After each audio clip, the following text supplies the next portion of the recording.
tu es photographe et tu viens donc de booker ton premier mariage, félicitations, j'imagine toute la joie qui t'anime. Alors, maintenant, tu dois sûrement te demander, mais comment est-ce que tu peux faire pour préparer au mieux cette expérience qui t'attend? Cette vidéo est pour toi. Si c'est ta première fois sur ma chaîne, je m'appelle Brice Guillot et je suis photographe de mariage pour les couples authentiques et enthousiastes.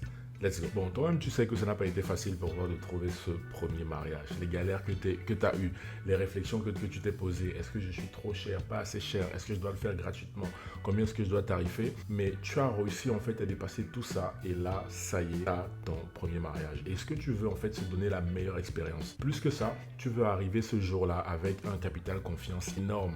Comment y arriver? Est-ce qu'il y a un site internet où tu vas aller, où tu vas pouvoir tout consulter? Est-ce que tu peux télécharger un truc et mettre dans ton cerveau et directement atteindre ce level-là? Je ne pense pas. Alors, moi, ça fait plus de 10 ans que je fais de la photographie, plus de 7 ans que je fais des mariages. Et dans cette vidéo, donc, comme je l'ai dit en préambule, je vais te partager pas mal d'informations. La première, créer un lien avec les mariés. Alors ça, c'est ce que tout le monde oublie de faire.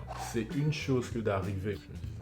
La première, c'est de créer un lien avec les mariés. Nombreux sont les photographes qui oublient cette partie-là. Beaucoup de personnes vont vouloir se focus directement sur quel appareil photo je vais utiliser, quel plan, quelle pose, etc. Mais ton capital confiance, tu le construis surtout lorsque les mariés, justement, sont zen avec toi. Ils sont tranquilles, savent qu'ils peuvent se reposer entièrement sur tes compétences et ta faculté à gérer une aussi grosse journée de travail.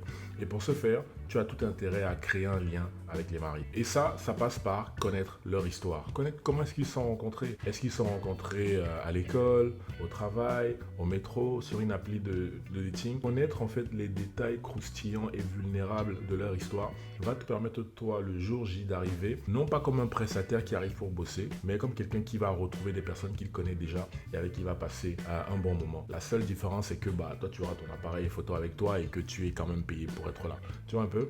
Donc ça joue un grand rôle quand tu finis par avoir la confiance / sympathie des mariés. Parce que tu sais que tu peux être plus détendu le jour-là pour faire ton job.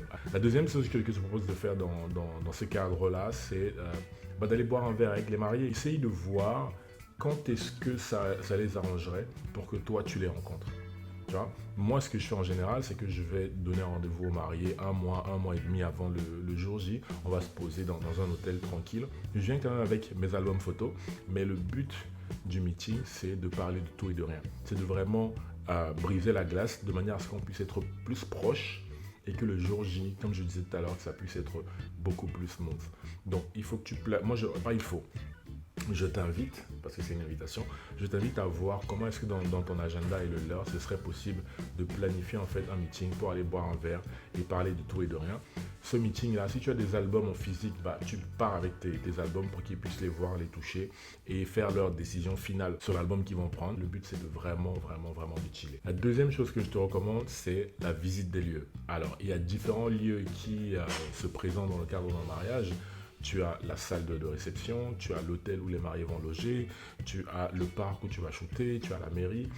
Vu qu'il s'agit de ton premier mariage, tu dois être pas mal stressé, disons les termes, mais en fait, en allant visiter ces lieux-là, tu crées une certaine familiarité. Ça veut dire que quand tu arriveras le jour J pour shooter, tu seras un peu plus style parce que tu auras pris le temps de savoir quelle est la hauteur du plafond, quelle est la couleur des murs, est-ce que c'est blanc, est-ce que c'est vert, est-ce que c'est rouge. Comme ça, tu peux déjà anticiper. Autre chose que tu feras lorsque tu auras visité ces lieux, c'est que tu pourras échanger avec les personnes qui s'y trouvent, que ce soit s'il s'agit par exemple de la mairie ou de la commune, tu peux échanger avec les personnes qui sont sur place pour savoir quelles sont les best practices. Donc, qu'est-ce qu'ils recommandent, qu'est-ce qu'ils interdisent. Pareil pour la salle de réception, tu pourras savoir, au fait, si jamais il pleut, qu'est-ce qui se passe par exemple? Parce que le mariage peut être prévu en été, c'est l'extérieur et tout, mais s'il pleut. En fait, tous ces éléments-là vont te permettre d'avoir un gros sentiment de contrôle. Et ça, en fait, ça fait que tu arrives sur les lieux beaucoup plus serein. Donc, je te recommande vraiment, dans le cadre de ton premier mariage, de visiter ces lieux-là. La salle de réception, l'hôtel. L'hôtel, c'est très important. N'oublie pas tes cartes de visite pour networker. La troisième chose que je te recommande et qui est peut-être pour moi la plus importante, c'est de visualiser ta journée. Prendre 10 minutes quelques jours ou quelques semaines avant le mariage, tu t'assieds, tu fermes les yeux et tu visualises vraiment cette journée-là. Le mot d'ordre, c'est comment est-ce que tu veux qu'elle se déroule? Comment est-ce que tu penses qu'elle va se dérouler? Et comme ça, au fur et à mesure que tu vas visualiser ta journée, tu verras les potentiels obstacles. Toujours dans le cadre de cette visualisation, comment est-ce que tu es habillé? Est-ce que tu auras les yeux fermés et que tu vas visualiser? Fais l'effort de passer devant un miroir dans ta visualisation et tu regardes comment tu es habillé. Et lorsque tu vois comment tu es habillé, il faut que tu te demandes instinctivement ou que tu te checkes pour voir comment est-ce que tu te sens une fois que tu te vois dans ce miroir, dans ton imagination. J'espère que c'est clair jusque-là, parce que ça, c'est hyper important. Comme beaucoup d'autres photographes, ça m'est arrivé de me dire il faut que je m'habille en noir pour être discret, etc. J'étais jamais à l'aise dans ma peau lorsque je m'habillais tout en noir. Aujourd'hui, si c'est que tu n'es pas nouveau sur cette chaîne, tu verras que moi, je shoot constamment avec des costumes unicolores. Et ça, justement, c'est quelque chose que j'ai vu dans ma visualisation et ça m'a fait énormément plaisir de me dire waouh, je me démarque, je suis visible, mais pas visible pour être visible. Je suis visible dans le sens du personal branding, mais en même temps, je suis invisible parce que de par ma tenue, je m'apparente en fait à être un invité. Si jamais tu vois pas mes appareils photo. Bon, c'est vrai que vu ma taille et ma coupe de cheveux, c'est difficile de ne pas me remarquer. Donc voilà, c'est vraiment quelque chose que je t'invite à faire. La quatrième chose que je te recommande, c'est de te faire une to-do list. Parce qu'en fait, il y a des choses que tu veux absolument faire, mais crois-moi, si tu ne les notes pas dans un premier temps, tu vas les oublier. Plus tard, lorsque tu auras eu cette habitude justement de passer à l'action, tu pourras te passer de ta to-do list. Mais dans le cadre de ton premier mariage, voici les choses que tu ne veux absolument pas oublier. En premier, la vidéo feedback des mariés. En 2024, il serait inadmissible que tu ailles shooter un mariage, rentres chez toi sans avoir une vidéo des mariés qui disent en fait qu'est-ce qu'ils ont pensé de l'expérience avec toi. C'est primordial, c'est une vidéo qui pourrait te servir sur tes réseaux sociaux, sur ton site internet et même c'est une vidéo que tu pourras avoir dans ton téléphone et lorsque tu vas à un networking, lorsque tu es face à un membre de la famille qui te demande qu'est-ce que tu fais dans la life, plutôt que de vouloir trop expliquer, en mettant cette vidéo là, c'est une preuve irréfutable et énorme que tu es bon dans ce que tu fais. Donc, notez la vidéo feedback que les mariés doivent faire de toi. Alors, pour éviter que ce soit une vidéo bizarre, ce que je te recommande, c'est d'écrire tes questions sur un bout de papier ou dans un bloc-notes de ton téléphone. Si tu as un assistant avec toi, alors c'est l'assistant qui doit aller poser les questions. Parce que tu ne vas pas demander aux mariés qu'est-ce que vous avez pensé de moi et tu les filmes. Ils peuvent être mal à l'aise, tu vois. Alors que si c'est quelqu'un d'autre qui le fait, ou si jamais tu as remarqué qu'il y a une personne qui est très ouverte pour t'aider durant la journée de mariage et que tu n'as pas d'assistant, c'est cette personne-là qui pourra aller faire les vidéos en question. Alors, ici, je regarde souvent à gauche parce que j'ai mon ordinateur pour garder le flow de la vidéo. Sinon, tu imagines bien que je vais un peu aller dans tous les sens. Autre chose que tu voudrais, par exemple, ne pas oublier, c'est de faire des photos Polaroid des mariés, par exemple. Donc, si tu anticipes et que tu achètes ton Polaroid à 100 € à la Fnac ou chez MediaMarkt, que sais-je, tu arrives avec ton Polaroid, de temps en temps, tu fais des photos des mariés. Ces photos-là, tu peux les mettre dans une enveloppe et à la fin du mariage, tu remets au marié. Donc ça, c'est un truc, si tu mets dans ta to-do list à l'avance, ça va te permettre de ne pas oublier, mais surtout ça augmente en fait ta valeur perçue. Non seulement auprès des mariés, mais aussi auprès des invités qui sont là. Il ne faut pas oublier, il y a plus de personnes qui vont à des mariages que de personnes qui se marient. Donc ça veut dire que lorsque tu gardes également en tête que les gens qui vont à des mariages sont potentiellement des gens qui vont se marier, voilà comment, lorsque tu as un personal branding, tu commences à avoir un aura qui est beaucoup plus fort, beaucoup plus important, et donc plus de personnes qui viennent vers toi pour te booker. Une autre chose que tu peux rajouter dans ta to-do list, c'est de retoucher rapidement le soir même du mariage 10, 15, 20 photos que tu pourras mettre sur ton téléphone, iPhone de préférence, et donc facilement tu pourras envoyer en airdrop au marié une fois que c'est retouché. Ce que je te dis là, je l'ai fait quelques fois. Et l'impact a toujours été très fort auprès des mariés, toujours très fort, et c'est quelque chose qui a été pas mal apprécié. Maintenant, la contrainte, c'est de systématiquement avoir son ordinateur avec toi, il faut que l'ordinateur soit rapide, etc. Et il y a surtout ce risque là aussi de se faire piquer son matériel, donc son ordinateur, durant la journée de travail. Donc si c'est possible pour toi, je t'invite à le noter également dans ta to-do list. Si tu es arrivé jusqu'ici, alors je te remercie parce que ça veut dire que tu continues à avoir de la valeur dans tout ce que je te propose. Mais moi, j'ai envie de savoir si effectivement tu es arrivé jusqu'à ce niveau de la vidéo. Donc, je t'invite à me commenter le mot micro en commentaire. Comme ça, je saurai que tu es arrivé jusqu'ici. Maintenant, let's go back into the video. En cinquième, ce que tu veux faire, c'est rentrer en contact avec les différents prestataires de ce même mariage. Il te suffit de demander au futur marié qui est le DJ, qui est le vidéaste, qui est la wedding planner. Moi, perso, en général, c'est le vidéaste pour qu'on puisse s'accorder sur la manière de travailler et qu'il sache que il va falloir qu'on se partage un peu l'espace.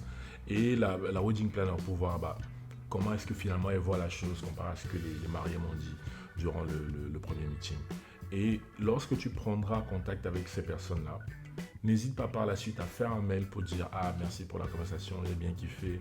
Donc, comme convenu, on va faire comme ça, comme ça, comme ça. » Et au détour d'une conversation avec la mariée, tu le lui fais savoir. Comme ça, elle également, elle va te dire « Ok, le gars, il est professionnel, il prend le temps, il fait ci, il fait ça. » Donc ça, c'est hyper important. Prendre contact avec ses prestataires et de trouver un moyen de mettre les futurs mariés au courant. Le bonus ici, ça va être l'évidence. Tu as remarqué, depuis que j'ai commencé cette vidéo, je n'ai pas parlé d'une seule fois de matériel, d'appareil photo, d'objectif. Parce que si tu veux être photographe de mariage, tu dois comprendre que la technique doit être ta base. C'est quelque chose qui ne doit plus être question. En fait, tu dois tout double-checker. Tu dois checker ton appareil photo qu'il fonctionne, les batteries, les cartes mémoire, savoir que tu as des backups, donc d'autres cartes mémoire, des cartes mémoire supplémentaires, des batteries supplémentaires. Et dans la mesure du possible, va shooter un mariage avec 2 appareils photo. La dernière chose que tu voudrais, c'est d'aller shooter un mariage avec un seul appareil. Parce que si celui-là s'arrête de fonctionner, qu'est-ce que tu vas dire au mari? Comment tu vas te sentir ce jour-là? Donc fais l'effort de toujours aller avec 2 appareils. Tu n'es pas obligé d'avoir la sangle comme moi j'ai, tu vois, avec 2 appareils et tout. Si tu l'as, c'est tant mieux, mais au moins assure-toi que tu as 2 appareils. Comme ça, s'il y en a un qui commence à déranger. En fait, des fois, c'est même pas que ça va s'arrêter de fonctionner. C'est que des fois, c'est l'électronique. Il y a un bug qui peut arriver, tu ne sais pas pourquoi il ne veut pas s'allumer. Moi, ça m'est déjà arrivé. Ou tu as un problème avec ton ISO, tu as un problème avec ton ouverture. Bref. Et imagine si ça s'arrive à un moment clé. Tu es peut-être au parc avec les mariés. Parce que disons, ça t'arrive encore durant la réception. Là, ça va. Tu as le temps de masquer, aller ailleurs, revenir. Peut-être appeler même quelqu'un que tu connais qui est photographe. Comme ça m'est déjà arrivé, quelqu'un m'appelle. Oui, je suis à un mariage, ça va pas, qu'est-ce que je dois faire? Là, ça va.